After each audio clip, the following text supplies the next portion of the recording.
All right, let's get into another episode of the Itty Bitty podcast. I hope everybody's weekend went well. My guest this week is Michael Millard of Michael Millard Racing. He's a sprint car driver, so we sat down and talked for a little bit about, racing, how long he's been racing, behind the scenes stuff. So even if you're not a racing fan, I think you'll enjoy this podcast. We just did his iRacing stream on Facebook a couple days ago, so you can catch that on his Michael Millard Racing page. But I'm going to tell you, I told you guys this last week, this is not a racing podcast. This is the Itty Bitty podcast. It's anything but, and it starts now. Welcome to the Itty Bitty podcast.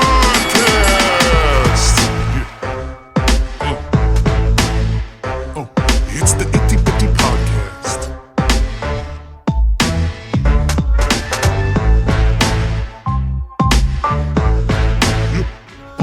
It's the Itty Bitty podcast.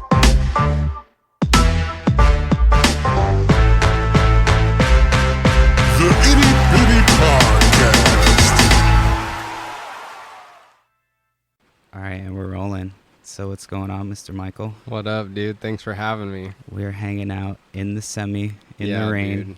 Oh my gosh, it's pissing right now. And this is racing season for you, right? Yeah, it's the crunch time, dude. I'm super busy right now. Like I can feel tell. like I don't have time to do anything. I feel like, you know what I mean? You have a bunch of people running around when I got here, so I believe it. Yeah, dude. It's This just must be like, kind of nice for you. yeah, I mean, it's tight that I get a second to like actually talk for a second about whatever, you know what I mean, and get to hang out. But thoughts are always racing because we're going racing, and like there's so much to do. Like, you can't even start these cars up that we race without having an hour's worth of maintenance and a whole bunch of work, and Right. all the work it takes to get there is just insane, man. And then I work a day job. Yeah, on top of that.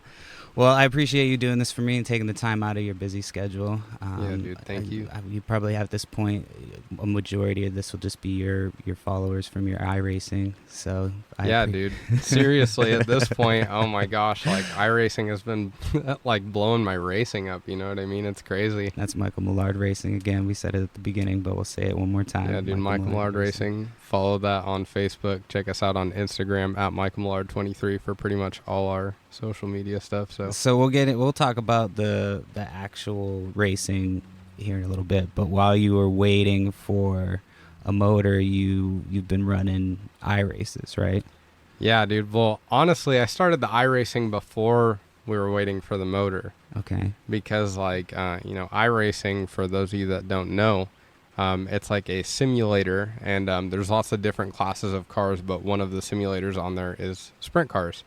And so a lot of pro drivers will get on there to practice, and you have pro drivers, but you also have like people who've never driven one who want to. Right. So a lot of mix and talent there, but it's about as real as you can get from like actually doing it.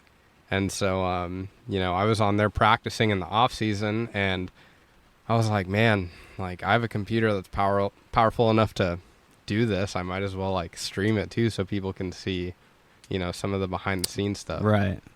And so I started doing that, and at first, like, no one was watching, but now people are watching. That's pretty dope. So dude. you get to do something that you like and that you love and that you can kind of practice too. Yeah, and people get to, like, a lot of people think it's crazy that people watch a video game, but, like, people watch football, and that's a game too. Dude, I wish I've gotten into it with my mom before because I've told her that she shouldn't have, like, put down my dreams of playing video games as a kid. Yeah. Because I could have been It's like huge. that dude Ninja with the blue hair. Dude, that could have been so me. big. I could have made so much money playing video, and I was good too. A I'm lot not of very people, good though. anymore. Yeah, though. but like it's not even just Ninja. Like a lot of people are making Right. a lot of money. Right. You know what I mean? It's And not there's like a lot just of one games. guy. You know what I mean? It's right. And there's so many different types of games, and you can get into it, and It's just crazy. it's pretty nuts. So you have kind of built yourself a little bit of an audience in this type of video dude. game. Exactly. Because it's a video. I mean, It is a I didn't game. really think about that until It's a game. you had me dude. play it. I mean, I was pretty good, right? Yeah, I mean it's. I wasn't. You don't have to lie. Yeah, I was like, I mean, yeah, you don't were have to all lie right. to me. Yeah, I mean, No, dude. I mean, it's a tough thing to say because like, what's good at that. Like, it's hard to define your success. Like, you know, you've never raced anything before, you know, so to be able to go and make a lap on the simulator is pretty cool. Yeah. You know what I mean? Like, it's tough to do that if you don't even know what's going on. So, you know, to get in there and like rip it really hard, you know, me, I've been practicing for a long time. So for me, it's almost expected, you know what I mean? Right. So like, it's tough. Some of those people on the internet, man, like, as you may learn in your time, like, people can get pretty ruthless, you know what I mean? And people will find a way to rip you apart for no reason, like off a slight mistake or something you say or whatever. But it's just like, yo, this is just a video game at the end of the day. And like, you know, you don't have your full game face on, you're having fun, but it's just crazy how it all works out, dude. It's like a video gaming / podcast almost. It's weird, dude. And you know? video gaming is like kind of one of the most toxic, like when I used to game online, like I used to game online more, but just being online for the few times I did, like I had to stop wearing headsets because people would just like, berate you. Yeah, and it's like, come on, man, I'm trying to play too, like I don't need the abuse, but it's bad. So but I'm not like, you know, didn't really get me. The worst was when I was like got beat by a kid in Madden. Like you're getting beat by an 11-year-old on PS2 who's like running around you with Michael Vick and shit. Like, yeah. So, but yeah, and they're like, they just be talking all this trash, and they're like, dude, I've been at work all day. You've been sitting on the couch, like, yeah. I don't know. It's especially crazy. in the summertime, but. Yeah, it's funny too now because like the stream has got to the point where like everyone who I'm racing against knows that I have a stream, and if I'm racing, I'm probably live. So like sometimes I'll have a situation where like I'll kick someone for doing something crazy during the race or whatever, and then they'll come onto my stream and like start freaking out like, why'd you kick me or whatever, and I'm like, dude, you caused like 3 cautions, like I don't know what to say. You know, and you got to be cool the whole time, but they'll straight out just seek out the stream. And you're putting up your own money for some of these, you were saying? Oh, yeah. So iRacing, I mean, it's not a lot, right? But like iRacing, you have to pay to host a session. Right. So like they have races that they host. They call them official races, and they have different series with official races. I typically always do the 360 because that's what I race. So like I'll get super competitive about that, but all the other stuff, I'm like, I treat it like a video game, you know what I mean? As much as of a simulator as it is, like I treat it like a video game at the same time. So it's just like, it's crazy, man. Like you get in there and they have these races. If you miss them, and there aren't any races, there's no content to stream. Right. And that's what I've kind of built this audience around. So then I have to pay to host a session. Right. And like to have enough time to do it, it's normally about $1 every time, which isn't a lot. But if you're live 3 hours and you wreck out of your race right at the beginning that you just spent $1 on, you got to get out and make another one. So I've had some streams that cost like $20. I've had some that cost like $5 because we're racing the whole time and competitive. And on average, you know, I normally run like 5 races because I'm not wrecking out all the time. Right, exactly. But I've had some bad nights too. Yeah. So yeah, I mean, everybody's off sometimes. So. Yeah, exactly. And that's what I mean. Basically, you're practicing at the same time. Yeah. So it's not like, well, I'm going to be honest right now with your fans, because your fans are like, let's be honest, it's majority of your fans at this point. Because this is the first official. I mean, this is the first episode that's going to go actually on air. Yeah, your podcast is pretty new to the game, but I'm liking it, dude. Like you rolled up here, you got a pretty official little recording set up. You got the boom mics on deck. Like the rain I didn't stopped, even. it just I was stopped like, in time. dude, I was ready. I was like, man, I might have to get my mic down, hook my stuff up, figure this out. Like, you know, I've been working on this for about a year. You came prepped. Yeah, I've been working on it for about a year. So thank you. I appreciate you again doing it. But the reason, so I'm not huge into racing. But the thing that I liked about you was the way that you talked about racing. It was more the thing I liked, and I enjoyed talking to you about talking about racing. Like, for sure. You were just, it was something that you could tell you were like, you just knew that that's what you were supposed to do. And like, this is what you, I mean, you work another job, but that's to basically do this. Yeah, pretty much. Like, yeah, I put all my time and effort into it, and like, I've been doing it for so long. The thing about it is like, you know, I've been racing since I was 7 years old. So at this point to quit doing it feels like I'm doing myself a disservice. Like, it feels weird, but mentally, I feel like I just can't let that happen. I've worked too hard to be good at something, and I am good at something. So I basically do my best to get sponsors and make it happen and, like, market myself. And, like, if I ever fall short, like, I always have a job. So I'm, like, sure to, like, have some money to fall back on and buy whatever I need to keep going racing, you know what I mean? So sometimes it's tough. I'm not rich by any means. Like, my dad's not out here paying for this stuff, you know what I mean? Like, a lot of people kind of come from money, so you don't see, like, a lot of people talk about how, like, sprint car drivers aren't marketed well enough, and they only market, like, the big dogs that are all daddy's money. But there are a lot of people that come from money in this sport, and that's inevitable at this point. And they don't need to market themselves. Yeah. Because they got it. They got it already. That's it. Right. So. Because that's ultimately, the sponsorships are to pay for the racing, to pay for the next one. And Right. So for me, it's like, I'm just trying to think of ideas that people haven't thought of yet, and, like, run a stream and, like, show people, like, I'm practicing and I'm out here trying to do it. And, like, if you're trying to see your company out here, let me know, because we can work something out, type of thing. Right. Well, your social media skills are on point for sure. I'm trying, dude. It's a skill. It's something you have to learn, and I'm starting to learn that. Like, I got into MySpace when it first came out. Like, fucking Tom was my friend back in the day, and then MySpace like, Tom. I always wanted to know what he's doing in his profile pic. I think he was jerking off. That's what everybody says, but at the same time, it's hard to say. But at the same time, I don't know. It's hard to say he wasn't. We don't have proof. Crazy. Yeah, who's to say? I bet you but he would be an easy interview. I bet you we could get MySpace Tom for just sure. Like, hey, I'm MySpace Tom. Like, I don't know. There's not much left to say after that. I don't know, dude. We're gonna find out MySpace Tom is dead after this. Dude, sure. It's just tough. Like, there's so many old things that, like, came and went, but, like, Tumblr's like a classic. What do you mean? What's that mean? Like, I mean, like, Tumblr's so big. Like, Tumblr. You're talking about the online. The online Tumblr. Yeah. Okay. So, all right. I'm just talking about, like, in terms of, like, older social media things. Right. There's, like, Tumblr. There's, like, MySpace. Like, I don't know.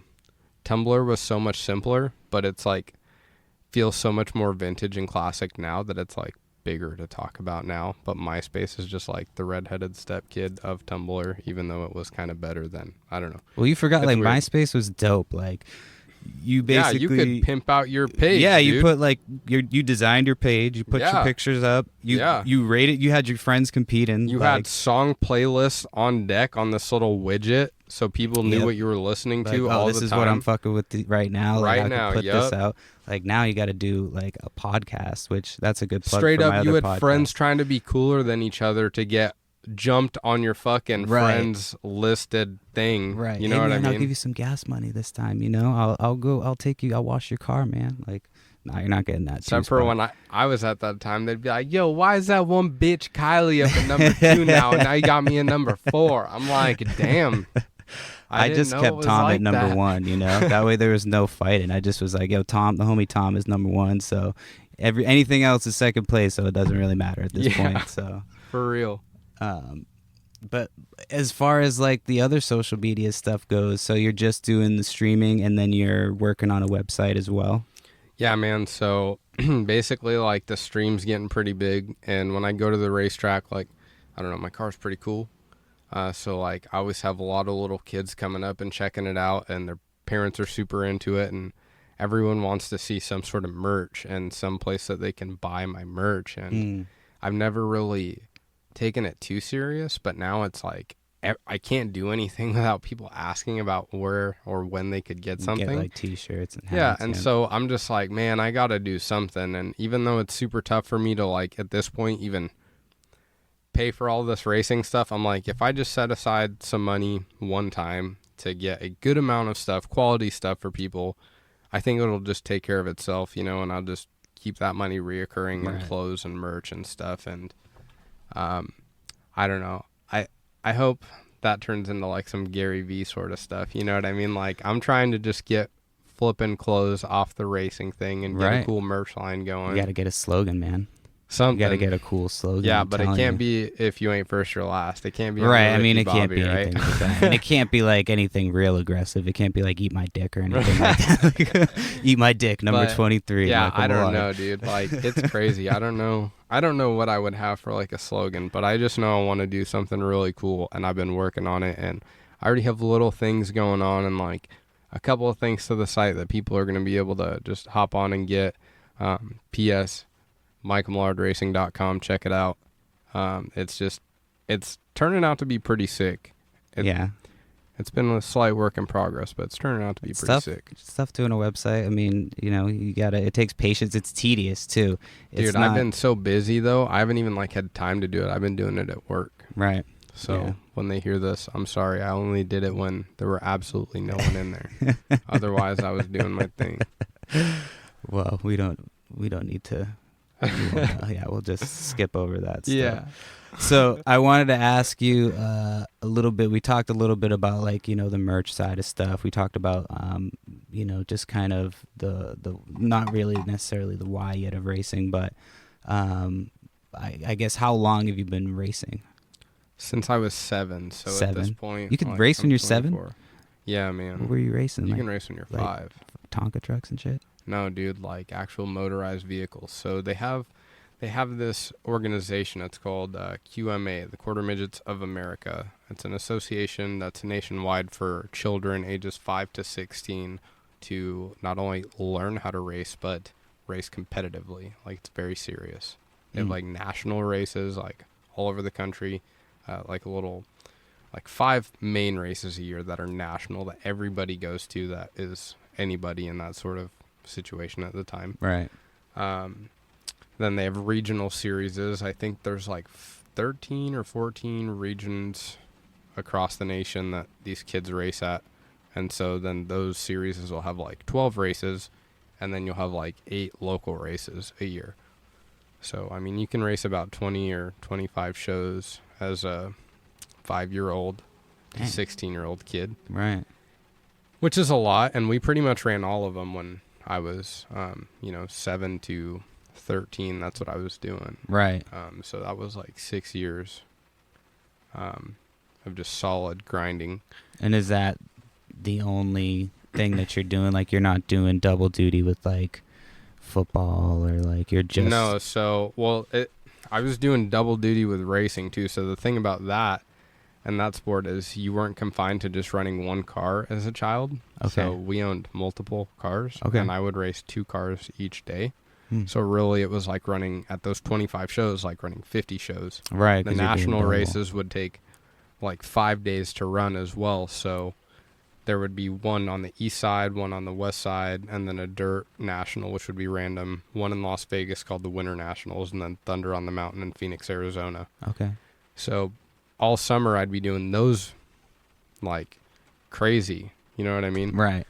And I don't know. Yeah, no time for sports at all. Right, Because I bet. then you're just either traveling everywhere and living out of like a little camper is what we lived out of. We didn't have a motorhome. We just had our truck with a camper on it and a small trailer. But yeah, just traveling a ton then. And yeah, when you're 7 years old, it's crazy too, because you never had to take anything serious at that point. Right. Well, how fucking fast were you going at age 7? Like, At 7, I was only doing like 25. But okay. like, You're not going like... Yeah, 25, 30. 80 miles an hour. Yeah, but I was doing around like 60-ish on, it's like a 1/20th of a mile track, so Right. very small. And I was doing around 60 when I was like 11, 12, and shit. 13. It's pretty fast So- for like that age. Yeah, and you're like 1 inch off the ground with Right. a go-kart. Right. You're moving. Because that's like one of the things you have to do to get a license when you're like 16 is how can you get on the highway and not kill everybody around you? Yeah, for real. It was pretty crazy, man, but like the craziest thing was having to take stuff serious, I think. Right. Like, because when you're that young, you don't have to take anything serious. Like Right. normally when you're like even like 10, you're just learning, like your dad's like getting up in your face about things. You know what I Right. mean? Like sports Just or whatever. Seeing how the way To where, the like- world works and shit. Yeah, too. to where when I'm 7 years old, my dad's like, yo, I'm making an investment. And if we're not here to win, we ain't doing it. Right. Go out there and hold the gas pedal down. Do your job. So You know what I mean? So we did say real quick about like Ricky Bobby and Talladega Nights, and they do kind of have that character, like where he's, when he says, "If you're not first, you're last." Is that kind of what it was? Is like, all right, if you're gonna do this, like, you better, I mean, it wasn't like if you ain't first, you're last, but like my dad was definitely at that stage there to win. And like the thing about a lot of the, racing against kids is like, he'd be like, there are a lot of mistakes that are being made out there that like you should be able to read and easily like overcome. Right. Like, it's not like you're racing the best of the best. Like once you get to the level of sprint cars, it's like everyone who races a sprint car has been like a winner at something at one point for the most part. And if they're very, very new to sprint car racing, those guys will kind of be around the back at local shows. But anyone who's going to big shows and like making main events, like they've been racing forever. And so, at that level where everyone's a bunch of kids and no one's done anything, he's like, if you want to be one of those guys, you need to learn to read people and find their mistakes and like just overcome. Right. So basically, we took it very seriously. And at first I did really good when I was 7. Then when I was 8 and like got out of the novice class, the very beginner, and got into the more intermediate steps, I started getting waxed really super bad. My dad did not like that. Like he'd get so angry and he would be like, I'm about to sell everything if you don't go out there and win this next race. Like he'd get so mad and I'd come through in those moments and he'd be like, if you can come through under the pressure, then you can come through all the time. Right. So I started like really coming through like years like 3 forward in the, quarter midget days. Then I moved up to a stock car when I was 13, baby grand stock car. So it's like a 2/3 scale late model. And that thing was pretty fast. It was like 1,200 pound miniature late model that had 200 horse. It was like a FJ 1200 Yamaha street bike motor. So it went pretty good.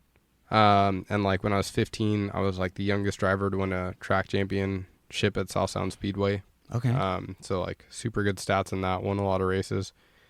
And I just got tired of the pavement racing and I wanted to go dirt racing. So we got a midget and then kind of ran that for a while. My dad stepped away after a couple of years of that because it's just really tough to go racing all the time. Right. And like my dad, he wants to do a lot of family things, and for someone to go racing, it takes a lot of sacrifice. So, he just kind of backed out of that, and I had to take some years to get money and get sponsors together and show people like, I've done a lot of great things. I just need some people to help fund the situation. And so we got it rolling again, and we've been rolling pretty good ever since. Yeah. So it's been good. Yeah. And well, I mean, you have dope.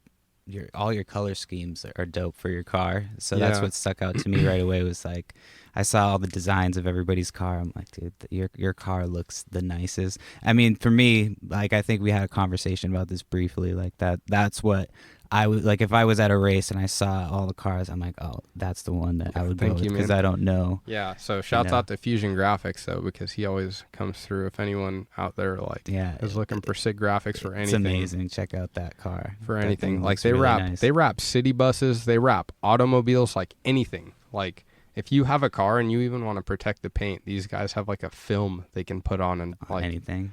These guys are insane. Wow. And I don't know. They're just super tight to work with. I love those guys. The car looks really nice. Yeah, dude. So what's ahead in the future for like where do you see racing taking you? Oh man, at this point, like I really love what I'm racing. I love sprint car racing. I just want to be on the road more often, or like maybe get like paid a little bit more to do it. So there's safe to say then from that comment that there's different fan bases in different regions and well, there's just like a touring series that gets like the most recognition, I guess. It's called the ASCS National Tour. And these guys they're always on the road. They run like the most races per year. They have the most skilled drivers, and they see like some of the bigger sponsor money. Okay. Because it's national exposure rather than like a regional or like a Western exposure. Like I offer, like right now I'm pretty much just Western. The iRacing kind of gives me a national exposure, but not nationally at tracks. So if we could find a sponsor that wanted to get more national exposure, we could easily go tour. Because, like, you know, we're filming this podcast inside of my semi truck. Right. You know what I'm saying? Yeah. Like, I can live out of my situation as far as, you know, what hauls my car, and Right. you know, I can carry enough parts to build cars. It's just finding a sponsor that wants that national exposure, and then we can go around the nation and just race more. And if you race more, you get more checks. You know, if I can only race one time a week, you know, I only have one opportunity to get Right. a check. And if I'm paying for the entire car, then the check goes back to the car. But if we find a sponsor that wants a national exposure and is willing to cover the cost of doing that, then the checks can kind of go towards the crew and the driver more. And you race more, so you just stack more checks. Yeah. So What about international? Is that something that they ever like? So like, Canada or so like something? in the wintertime in the United States, you know, nothing's going on. It's raining, and there's no racing on dirt tracks in the rain. But Australia, it's the summertime, opposite side of the world. So they're having sprint car racing over there. So some of the best will get opportunities to go race across the world and race in Australia during the wintertime here, so they Okay. can keep it rolling. That's pretty dope. I've met a couple Aussies, and I'm like trying to swing deals, but at the same time, you know, I'm just getting my ball rolling and getting known in more places. Right. So. Just get your name out there at this point. Exactly. Like when you're not sprint car racing, as far as dirt track racing, and it's sad to say, but people don't really pay as much attention. You know, like people mainly care about wing sprint car racing, and like there's one big modified tour in Washington, the Washington State Modified Tour. People care about that a good amount out here, but pretty much nationally, like the biggest fan base for dirt racing comes from sprint car racing. Okay. So can you tell? Oh, I remember what I was going to ask you. So you're getting ready to have a race. What music are you listening to get pumped up for that? Dude, I listen to really hood. Some really hood shit. Really hood shit. That's right like up my alley. Yeah, I don't know, dude. Like, I don't know. A lot of people listen to rock, but me, I'll be listening to, like, The Baby, Kevin Gates. Yeah, YBN Corday. Okay. I like him. Yeah, like Nipsey Hussle, R.I.P. I've always been Nipsey, listening to a yeah. I lot love of Nipsey Nipsey. Hussle, yeah. I had just kind of recently got into Nipsey. Not too recently, a couple years ago, but like, yeah, that was crazy. Honest to God, that. I got into Nipsey Hussle the day after Victory Lap dropped. Mm. A good buddy of mine, his name's Riley.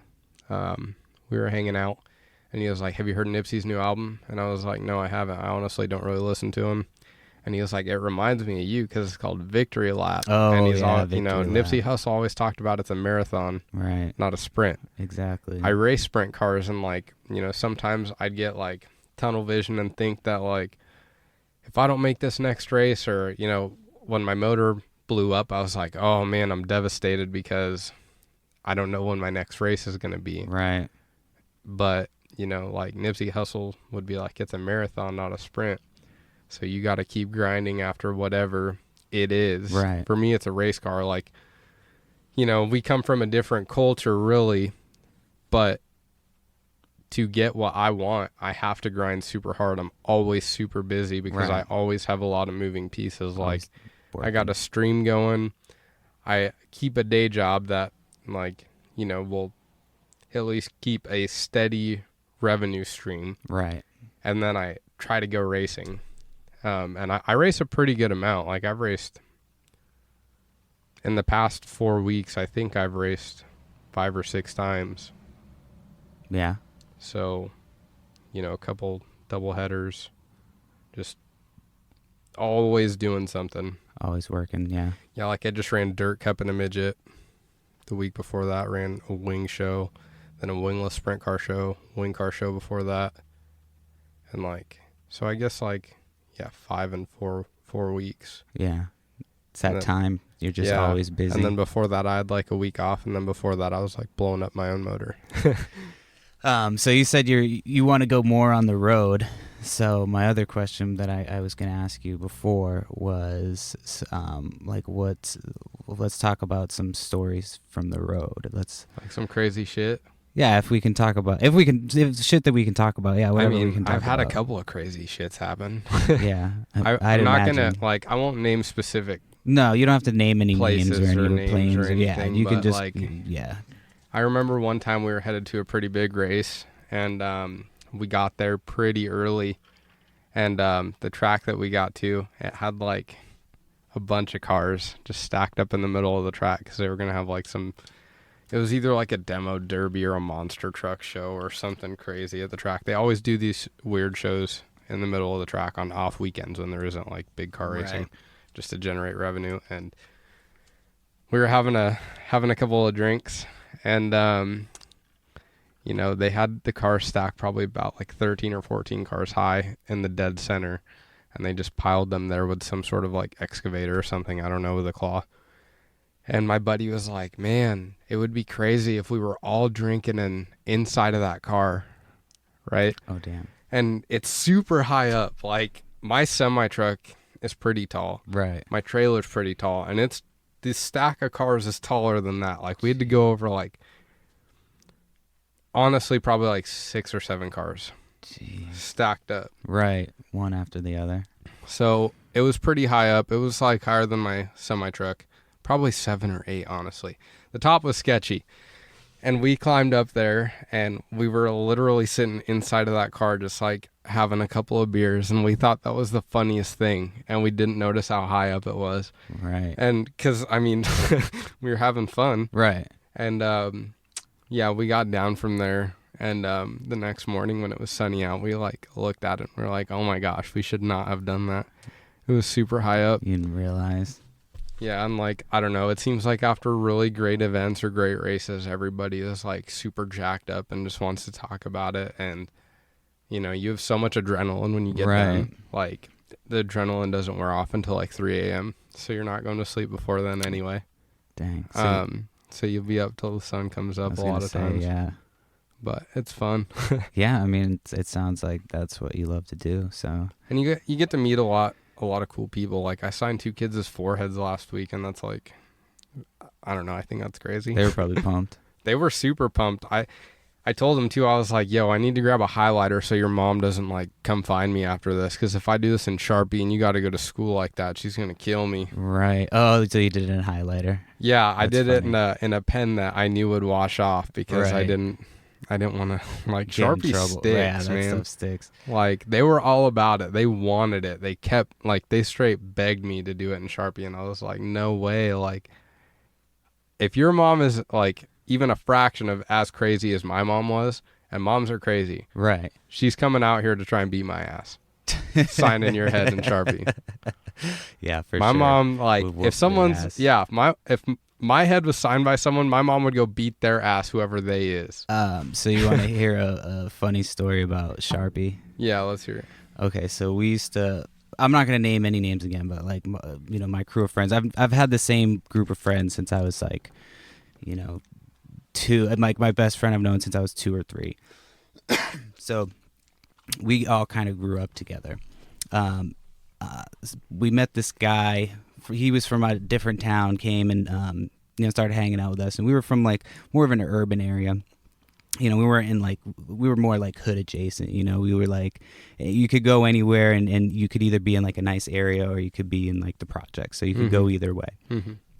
So we had this guy, and he used to think that like where we lived, Brockton, was just like the worst place that you could go. Mm-hmm. So he was always trying to dip out, and he was just kind of, I don't really talk to him much anymore. He just stopped talking to me all of a sudden, and we were cool for a while, and it's just kind of, it's kind of weird, but whatever.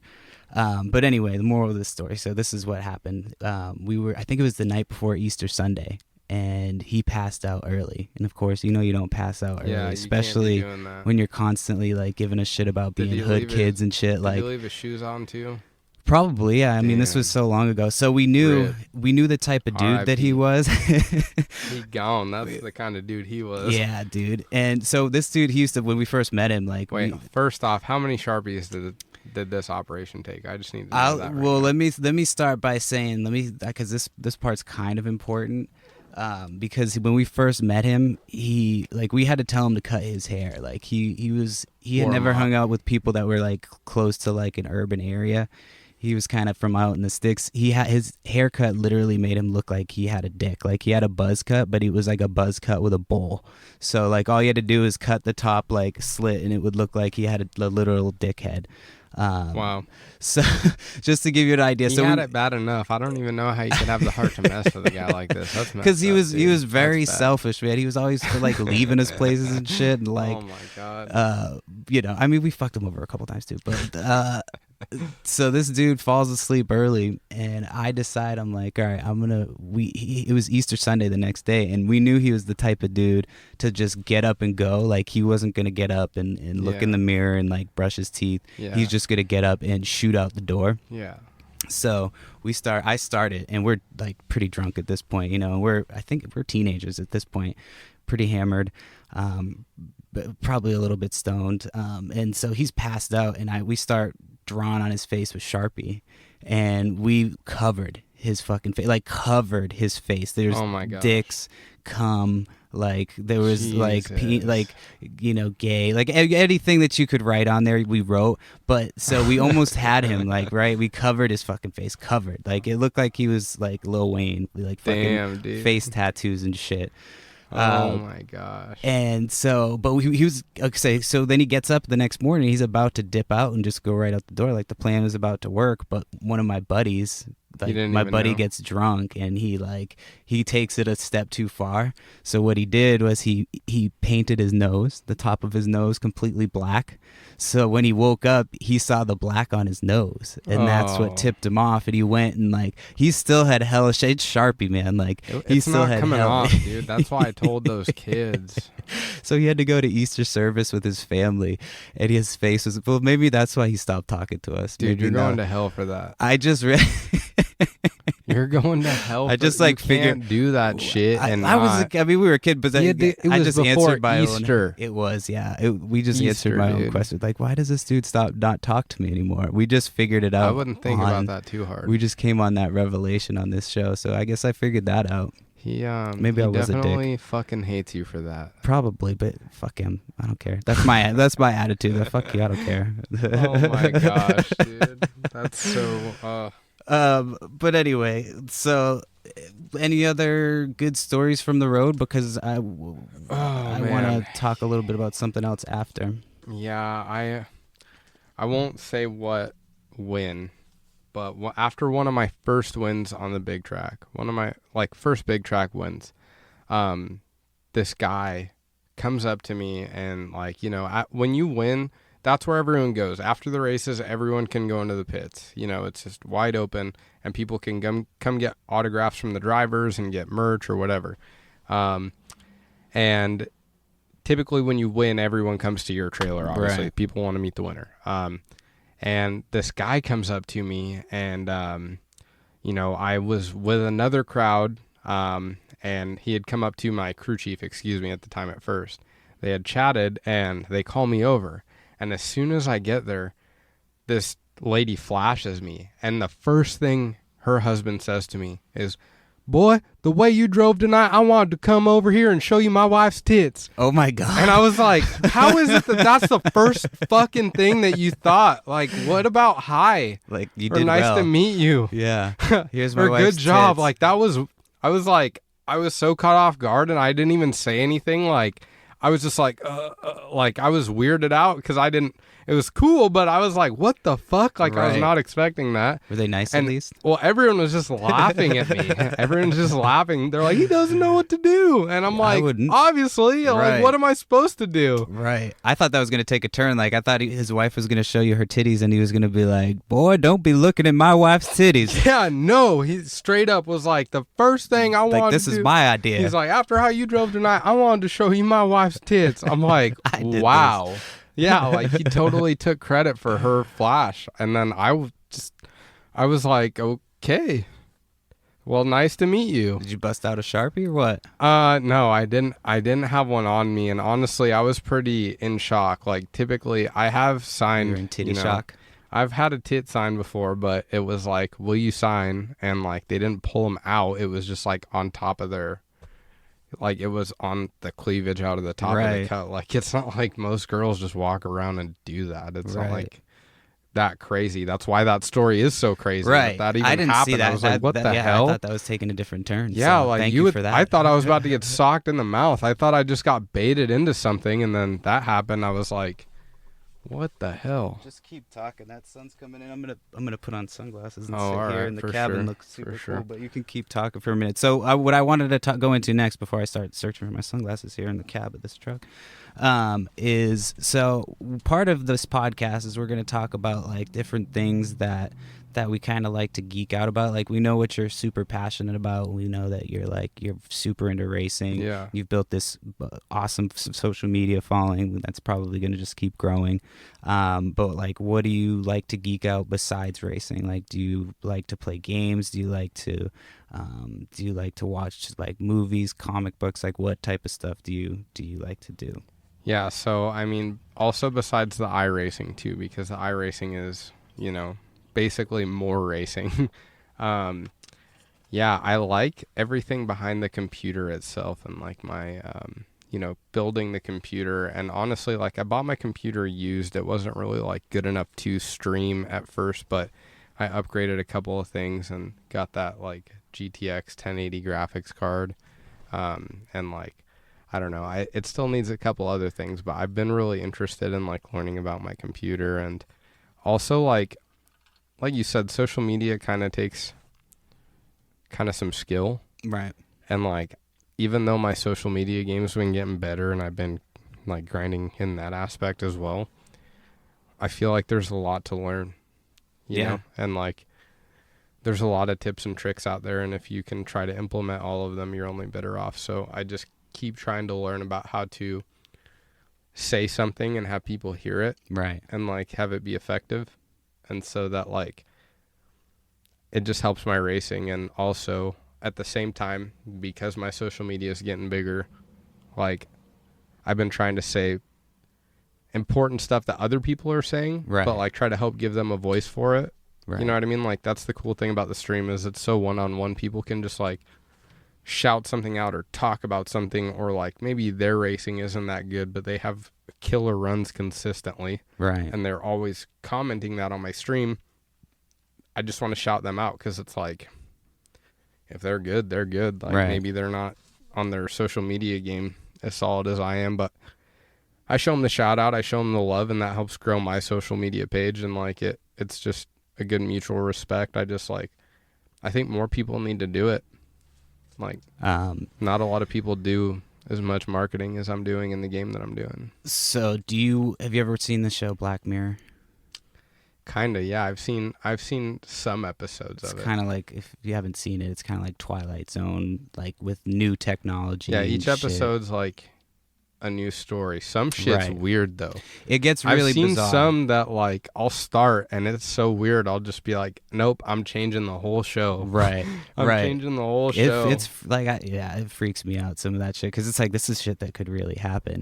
But Some's pretty spot on, dude. yeah, but the reason I'm asking, the reason I bring it up is because you do iRacing, and so right now, I mean, you got a pretty like basic setup for your iRacing. You've got like one of the old school, like it looks like the thing you used to put down for Mario Kart and shit, where you would put it on the thing and it was basically like a little steering wheel, but you kind of have that little setup with all your monitors and shit. But what do you think, as far as like as iRacing progresses, do you think it's going to get, where do you see the future going as far as technology goes with iRacing? It's going to be insane, I think, because they already have VR headsets so you can like immerse yourself. They already have motion pads that you can mount your actual racing seat to, and it'll move your seat as if you're in the car. So, and they also have rigs. I mean, my setup is pretty minimal because, like I said, all that stuff costs a lot of money, and I put a lot of my money into my racing and trying Right. to keep that afloat. And the setup that I do have already is almost like around $5,000. So to me, I mean, I don't know about you guys, but $5,000 is a lot of money. Yeah, it's a lot of money. So for me, you know, I can't really justify spending too much more on that if I'm not taking it like 100% serious, or it's not making a whole bunch of money. Right. Though it is starting to make money, which is cool. Yeah, you get the what is it, stars? Stars, yeah. Stars. So like every star is 1 cent, which isn't shit. Well, but- you had people like trying to outbid each other the other day, right? Yeah, dude. I mean, like, yeah, one of the most recent streams I just had someone by themselves donated 19,000 stars. Damn. That's like $190 Damn. I mean, that's to for me. And Facebook takes a cut, so that's Right, they for probably sure. spent $200. And I mean, for like iRacing and building your brand, and I mean, Yeah, and then what that else were money you doing just at gets that time, you know? You gets just kinda- reinvested, you know. you get to play video games while you're doing it. Yeah, and like it's tight. I'm like playing video games and this money's kind of stacking into this account, and I'm literally just going to reinvest every single dollar of that back into the racing and the merch, really. Like Right. it's going, that account basically is my starting merch account. Right. And I'm going to, every dollar that comes out of that, I'm going to buy shirts with.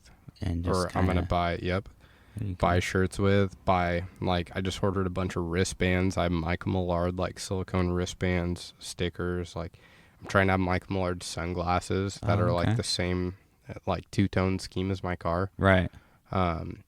You know, so you can be swagged out, the shirt, the wristband, the glasses, like, and be matching, though. Not Right, some right. bullshit. You should make a deal with like Looking one of the good. sneaker companies, you know, Something. and get some custom Mike. It's hard, though, because Michael Jordan's got that 23 shit wrapped Right. up, so I gotta find you're- something. Yeah, and then LeBron too. They both Yeah, are dude. 23. Yeah, for real. So But you got the alliteration going. You got the M The and Michael Millard. Yeah, maybe they can do something kind dope of with rolls that. off the tongue. something. Yeah, it's not bad. You know, it's easy to kind of say. And Yeah, you got to have alliteration in your name if you're trying to be a race a car badass driver. racer. Yeah, if it doesn't sound cool over the microphone, just fucking Like, go home. Chet Williamson.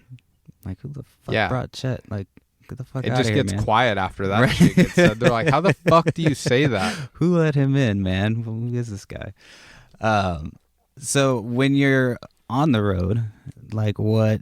I mean, you're driving obviously a majority of the time, but what? You probably have some downtime in between, and are you like? Sometimes it depends on like the extent of it. Like if you're just doing a local show, which like my past, you know, last year I blew up a couple motors. The beginning of this year's been kind of local, but like, you know, we did Dirt Cup. There's a speed week coming up in California. We may be running. We also may go to the ASCS. There's a couple races in Montana. They're doing like 4 races in 2 weeks in Montana. So it's like pretty good when you have a lot of races in one spot in a short Right. amount of time, because it's easier to kind of stack some checks there. So I don't know.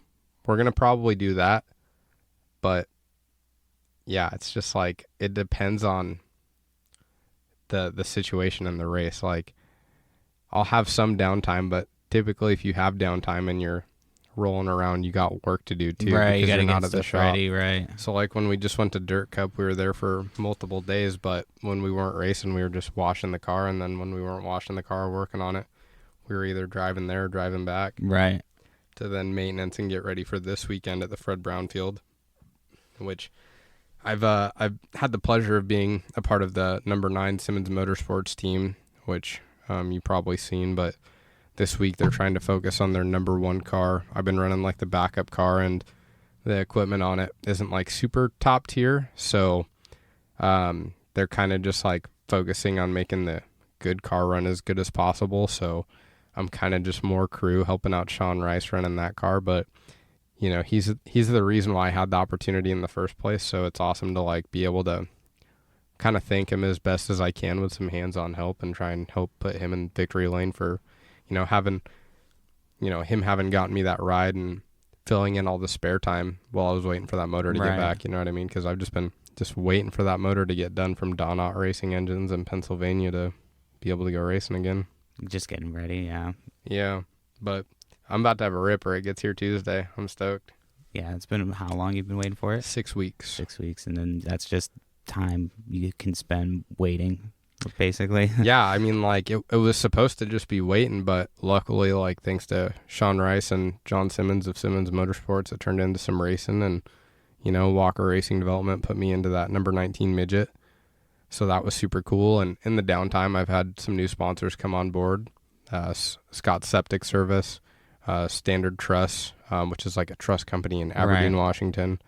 Another motorsports team Powell's Motorsports, they reached out and they helped me get back on track, which is really cool. So they had a donation for us. So just a lot of people kind of putting their hands in the stream. All those guys donate. That goes towards the racing. It just goes towards that, yeah. Like the big donations, I've had a couple big donations of like $150 through the stream that I put directly into the race, into the motor right away. But everything that's in that stream account as far as the star donations, that's about to be, like I said, that's all merch. Right. I'm getting ready, so. Yeah, getting that website ready for the merch. Yeah, lots of moving pieces. So you told me that you just recently went to Machine Gun Kelly. Oh, yeah, dude, I went to MGK on Tuesday. That was sick in Seattle. Think it's called like Showbox Soto or something. Yeah, like Showbox that. Soto. There's a couple. There's two of them. I've gone to the wrong one before. Yeah, I don't know, but it was tight. Yeah. It was sick, dude. It was sold out. Like, he puts on a good show. Yeah. Like some rappers, like, it's not a lot of actual rapping, and when they do, it's like they're yelling too much, so it doesn't come across good. But like, sound quality was good. I'm huge on sound quality, so sound quality was good. He was good. Put on a good show. And, like, he didn't have no opener. No. It was just a DJ. Huh. Like, That's a DJ dope. for a little while. And people were just, like, dancing and shit. But then he went out for, like, 2 hours. Yeah. 2.5 hours. Just by himself. By I don't know himself, too many of his songs. A lot of songs. Yeah. I didn't know too many of them, but fuck, dude. I do now. It was good. Well, I mean, this will probably be on the first podcast, so if you missed that one, go back and listen to it. But yeah, as you know, I just recently got kicked out of Wu-Tang. That was like before the opener, so you'll have to listen to the other podcast. I'll tell you like the long and short of it, but I basically lit up a joint before the opener with the lights on and got kicked out. And yeah, see, I can't be doing shit like that. Yeah. I can, but I obviously I couldn't. So the WAMU Theater ain't nothing to fuck with. And yeah, they kicked my ass out real quick. That sucks. I know. I was so looking for. I'm such a big Wu-Tang fan, man. I just was so looking forward to it. But Nas is coming around soon, so I think I'm gonna go to that one. So, but my wife is really cool. She was like the next day, that night, she was looking up tickets on like where the next spot was. Yeah, she's like, "Oh, you want to go to Canada?" I'm like, "Babe, Are they tour? Do you know if they're like in a tour again? Or I think they're touring. Yeah, I think they're on tour right now for the 25th anniversary of the 36 Chambers album. Are they going to again at any point? Do you know? I'm sure. I think they just are getting back together because there was a whole documentary about it. So I think they're just getting back together after like being apart for a while. That's good. Then. They haven't done anything. At least you're not like missing out on a whole bunch of shit. No, like, and that was the last time ever. I would have been like, fucking go to Canada. No, yeah, no. And then they've got one of the dudes in Wu-Tang, Inspector Deck, has his own other side group called Czarface, which is like one of my favorite new artists. It's him and two other guys, and it's really good. So if you haven't heard that shit's really good. Hell yeah. Check that shit out. That'll get you going for before your race. That's some good shit. Yo, can we talk about some music for a second? Yeah. Have you heard of Jordy Sam? Jordy Sam, no. He's kind of local. He's a Washington dude. No, I haven't heard him. Like, I'm gonna have to more, put it on the list to listen he's to. more R&B. More R&B. Like, it isn't always hard-ass bars. Some things, like some songs are hard-ass bars, but for the most part, it's R&B. But, like, have you heard of Lady Dice? No, I haven't heard any of these people. Is this all local, though? No, Lady Dice isn't Lady Dice. I'm pretty sure she's pretty huge. I don't even know where she's out of. I might have.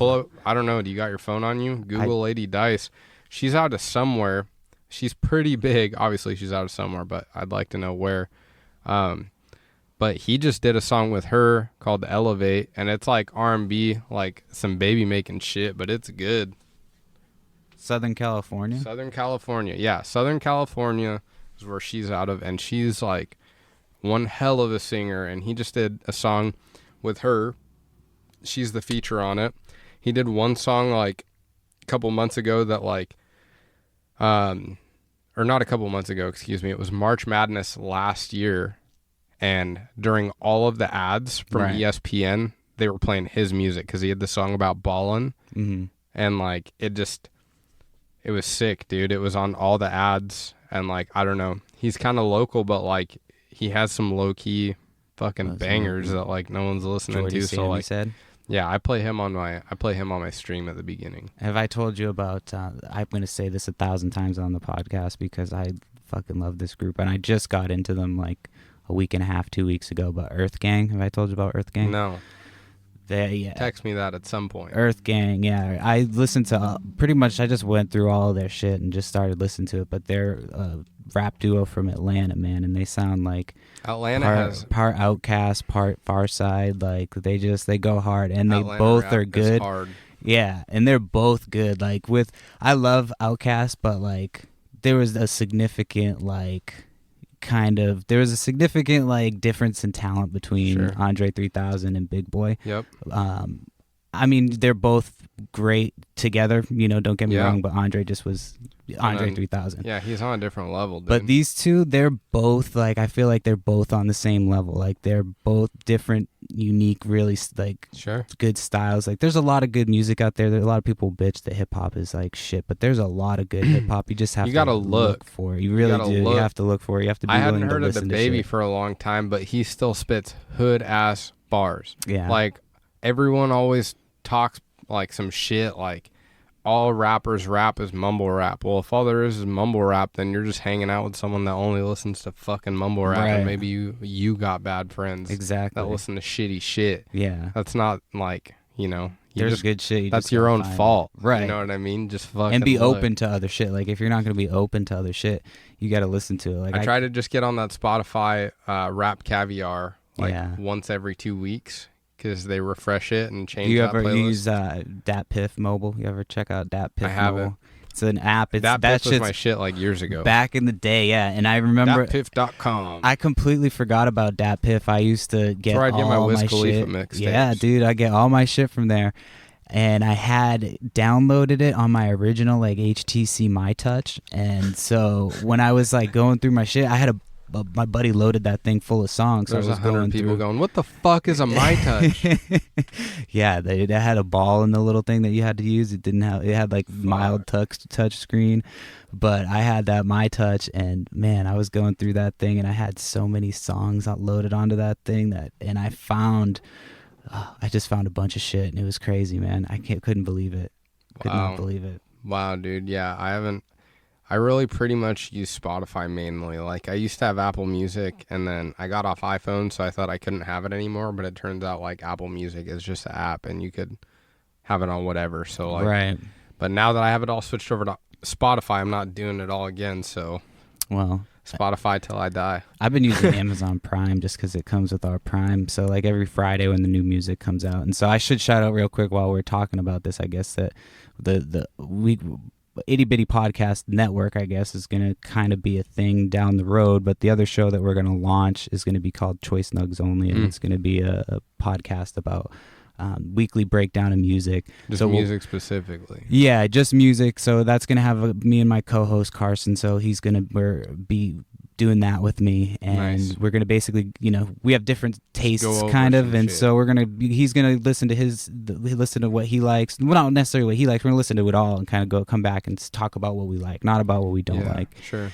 And then we're gonna do a Spotify playlist, I think, to go with it each week. So I think that's the plan. So if you're interested in music at all, you can check out Choice Nugs Only. That's gonna be on there. So you can find that on the website. The other thing I was gonna say, getting back to hip hop, I want to kind of loop back around to hip hop here. That's talking all about I listen Nipsey. to on the hype. Yeah, that's all. I mean, I listen to it. It's hard because when I'm making, one of the things I love to do is I like to put music playlists together and shit. Like for summertime, I love to be able to show people new music, but it's hard because you have people that just want to listen to the same things, and you're like, bro, we're at a cookout. Can we listen to anything different? Can we get something new? So what I've learned is that if you mix it up enough, if you make a playlist and you kind of mix it up enough and you have enough of a mix for enough of people, and I like everything. Hip hop's my favorite. That's the shit that just when I was single alone in LA, that was the shit that got me through. Yep. But now I can listen to anything. I love everything and anything and everything. But when you make a playlist, it's got to be something for everybody. Otherwise, they're like, "What is this?" And Yep, totally. It's like, dude, it's 3.5 minutes. Just wait, and the next one will come on. Like, Yeah, I hate when for people have to sure. bitch about the music. It's like, Yep. come on, man. Like, that shit's gonna be over in a minute. Just it's Yeah. not just for you. Like, and just because you don't like this music doesn't mean that it's shitty music. You know, don't just be like, "Oh, this sucks." Like, it's just Yeah. not for you. You know, this might be Yeah, for different somebody strokes else. for different folks. Exactly. dude. So that's what that show is going to be about. But getting back to the hip hop anyway. Speaking of Nipsey and like getting into Nipsey almost a little bit late. The other person that I got into a little bit late was Mac Miller, man. Like his new album Shit. had just come out, and that was my first. Like I had heard what was that Donald Trump song? Is that Yeah. the one that he had? I'd heard that, and I was like, I don't really know much about him.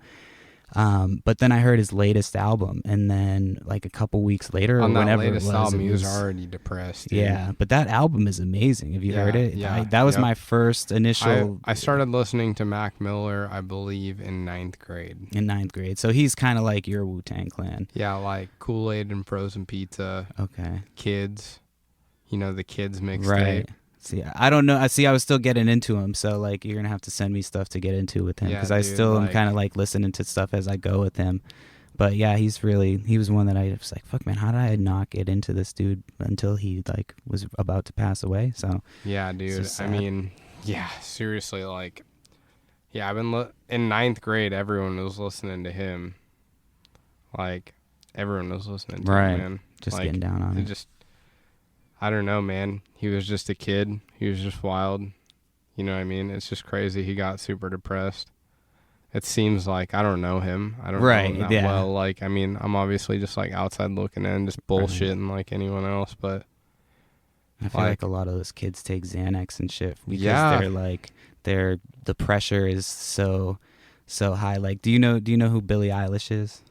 yeah, So I like, she's super talented, but like you can tell from her first album to her second album, and I think there's like a video online of her like doing an interview like a year apart, and she's like from the first one to the second one she's super depressed and shit, but like you can tell from her music from the album, from the first album to the second one, it's like it definitely goes on like a downward kind of yeah. tick. I mean, it's like I'm not saying I'm anywhere even nearly as close, but I do know this. Like, I'm busy all the time, and Right. it's draining. Right.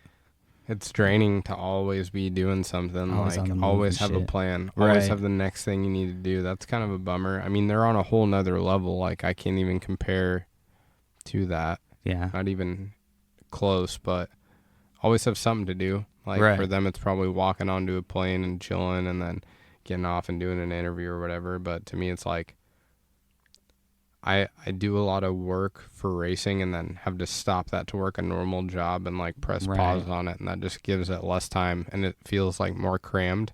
But I just got to make it work until that's all that I'm doing. Until which that's is- like the main thing right. that Until you're we doing, just right. basically Well, that's the idea. I mean, basically just look for a sponsor that wants national exposure and can cover the And can cost of cover running that. a national tour. Damn. I was gonna ask you about where was I? Lost my train of thought here. Okay, going back to racing. So are you? You're driving super fast. You're one of the things that you told me that intrigued me about having you on a podcast, even though I know absolutely nothing about racing, and this isn't necessarily a racing podcast. But one of the things that I do know is that you drive super fast, and you acknowledge the fact that like you could pretty much die at any time, and it was like you were just kind of like you said it so calmly. And so that was one of the main reasons why I was like, I kind of want to talk to this dude on the podcast, because that shit's kind of like, it was just the way you said it, which you were like, if I crash and these things like will snap my legs and pretty much I'm fucked. And I'm like, you just Well, said that yeah, shit super well, calm. Like you should be we a were little bit looking more over worked up. The drive line's right in between your ankles. I mean, Right. if it breaks, it smashes your ankles. That's I know, why but you we, just said it's super calm. Like you shouldn't have been so calm about it. I don't know. It's just like you have, obviously it's there. Like, Right. like it's not like you're getting into it. You don't get in and go, oh, wow, this is like 12-point safety rating with airbags all Right, over right. it. You're like getting into a bunch of Just a metal metal bars that are frame. welded together Right. inside of another piece of metal that's just kind of curved for your body, like once your body's going that fast, if you stop it, metal is what's stopping it, and your body's not made for that. Yeah. Like, we have some of the best safety equipment, and we do our absolute best to stay safe. I have like a mold inside my seat that like, you know, holds me in there, and it's, you know, super padded and it's super protective. And I have, you know, very good safety equipment. I have a fire suit, you know, head and neck restraint, lots of things to help keep you safe. But people do get hurt every single year, and people do die every single year. So you just... Do they have like a name for it when you like die in the line of duty, I guess? No. Is that like the ideal way to go if you're a racer? I mean... Or are you like, no, fuck that. Like, I'd rather just die like of something where it's not painful. I don't know. I mean, who's to say if it is painful? You know, I'm you never pretty really sure know. it'd be painful. I mean, if you hit your head super hard, yeah, I guess, you know, if you're and in a shock, lot of the afterwards would definitely be. I mean, if yeah, man, I'm honestly not too sure. I'm not trying to make you think about that. I'm shit, not too but I just sure. thought that's, Yeah, that's no, where it's my cool. mind goes because I'm not in it, you know. No, I get that, and that's the part that fascinates me. I get that, and that's cool. But like, I don't know. I just don't think about that part too much. You know, like if I were to race thinking about that would be a mental block. That would be something else to think about. And if you're thinking, and you've been doing it so long, it's just second nature. Right. And if you're thinking while you're doing it, like you're already too late. Like it's all about reaction. You just have to be quick. You have to react to the situations, deal with the situations calmly. It's all about being calm, and it's all about being patient while maintaining your speed. You know what I mean? So right. You just treat everything like that, and like, you know, it's there, but like, I don't know. It's like if you have a kid and he falls and cuts his fucking leg open and you freak out and make a big deal, that kid's probably going to freak out anytime he gets cut ever. But like, if he gets cut and you just laugh, then he probably he'll deal with pain better, deal with situations better. So, you know, when you talk about it, if you just like brush it off, you can always brush it off. If you make it a big deal, then it's just, then it is a big deal, and it will affect you. You know, it's all like, it's very much a mental game. You know what I mean? You can't go into a fight thinking you're going to lose. So there's the mental part, and then what about like physical part? Are you doing any type of physical? Yeah. So like before the season, I was working out a lot. And then honestly, when the motor blew up, I was super depressed. I just stopped working out because I was like, oh my God, I just need to work and find money. And like, it's hard once you get out of it. I was freaking out. And then right after that, it's just been like, I've been so busy racing and working and stuff. Like, I haven't even had time. I wanted to work out today. And then I remembered I had to record this podcast. Gotcha. And then, my bad, man. No, it's not your fault. And then as soon as this is out. done, I'm going to work on some stuff on the cars to get ready for, you know, Sean Rice to race the Brownfield in that Simmons number 9 machine. Mm-hmm. And then my motor gets back Tuesday. So I'm basically going to have a week off here. But after all the racing I've been doing the past couple of weeks without even having a motor, I'm just so thankful that like it's not even a huge deal. And my motor is going to come back. And dude, like, I know you've seen my car. It's a nice machine. Right. It's a very nice really machine. Nice. Colors are dope too. Thank you. That's what I was trying to do, is the logo. And you know, it's a nice machine, and it's gonna have a new motor in it. It's a new car, so I'm excited, dude. So, I guess we should. Let me ask you. We've got a couple of races coming up. When can people come see you? All right. So really, the best thing to do at this point is watch my social media, because at the beginning of the year we were really locked into doing Elma and Skagit. They had what was called the Dual Track Challenge. Right. This engine builder from Washington, who's probably like the 3rd biggest in the nation, who's out of Washington, issued a challenge that whoever can race 17 races between Elma and Skagit for specific weekends is entered to win one of his motors, brand new. Nice. So we were going to do that. Then because our motor blew up, now we're no longer really locked to this area. And we had so many weekends scheduled to be here that now we're just like, what race could we go to that has the biggest check? Right. So we're just kind of, you know, now that we know exactly when we're getting the motor back, we're restructuring the schedule around what is most money effective, what races pay the most, and how far is it to get there, Right. and what has the potential of coming as close to breaking even and making profit as possible. Right. So, and this will have already aired, but what we're gonna, we will have already done this, but we're gonna do a stream together. Is that what we were talking about? yeah. So we don't have to really hype it up because it will have already aired. yeah, I mean, before you this guys is probably good. already seen it at this point, but hopefully it didn't suck, and I apologize. And hopefully we actually got some people to come over, and hopefully it's not just like yeah, two hopefully if people you guys that are were checking like, this out from the first stream where you saw Perry. Yeah. Shouts out to you guys. Thanks for tuning in. And hopefully I don't embarrass myself too much. Nah, dude, you'll be good. You'll be good. Well, yeah, it'll be fun though. It's gonna be a good time. We're gonna have you on there. I'm sure people will be super cool. This I have to actually, like, I have to kind of, be like in control kind of, and so that'll be fun to kind of be on the other end and see. Yeah, on this let you're you the host. Right, yeah, and this is like On the pretty much the stream, I'm first the one, and I'm not professional at all. I don't know what I'm doing. I'm 30 years old and just decided that I wanted to get into podcasting, Dude, so I have good for no you. professional experience Fuck, whatsoever. How many people are like just going to work every day and coming home? Yeah, like, a lot. A lot of people go to work, come home, that's it. Right. Repeat. That's it. Like, I actually have this conversation all the time. Like, people will be like, it's so cool that you are doing exactly what you want to do, and you're like doing everything to make that dream come true. And I'm like, didn't you ever want to do something? Right. And they'll be like, yeah. And I'll be like, what's stopping you from doing it too? Right.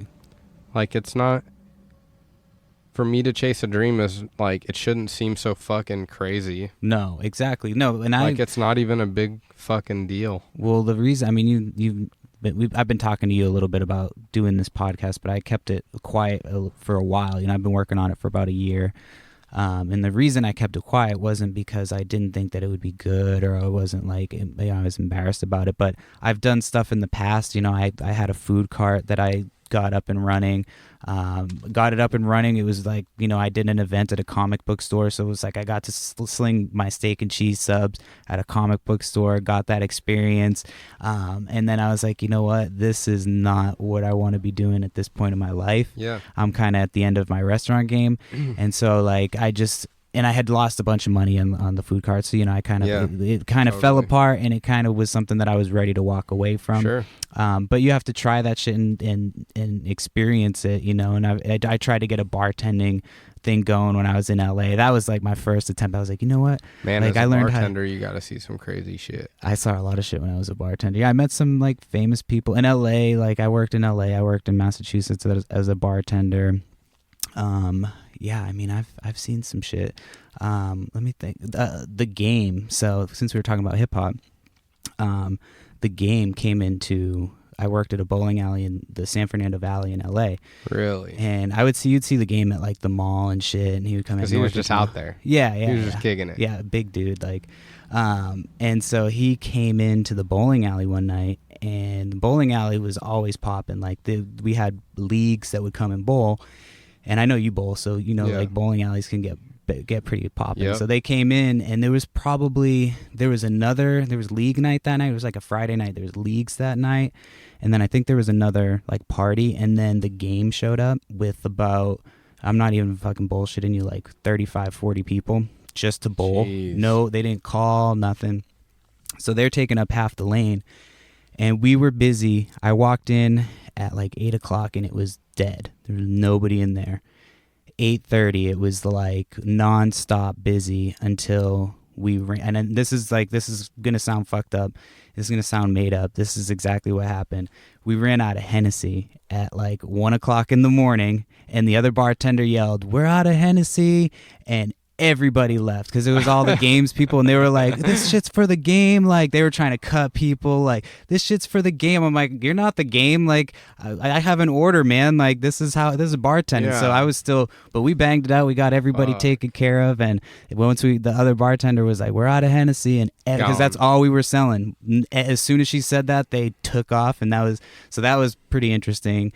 And it just, LA was just, there was always different celebrities and shit. The most stories were just like afterwards, just bartending. Like when I lived in LA, I had house that we all lived in with a pool, and so we would have like Sunday fun day where we would drink margaritas and show up. Hell yeah. Show I up love like margaritas, dude. it would just be us and like girls in bikinis that we worked Hell with. yeah. And then we'd show up like a half hour late to go to work. Everybody was drunk. Perfect. And we'd all be the best servers and bartenders, and so like we never got spoken to. And I know they smelled us because I showed up one time and I wasn't boozing, and I'm like, you guys smell like alcohol. Oh my God. But we had a lot of fun. I mean, most of it was just outside of the restaurant industry. So we did a lot of. I could sit here for hours and tell bartending stories. Just That's crazy. behind the bar and on the other side of the bar. Like I've been kicked out of bars. It's listen to the podcast and you'll hear a lot of stories. I've lived in Massachusetts, LA, and now Washington, and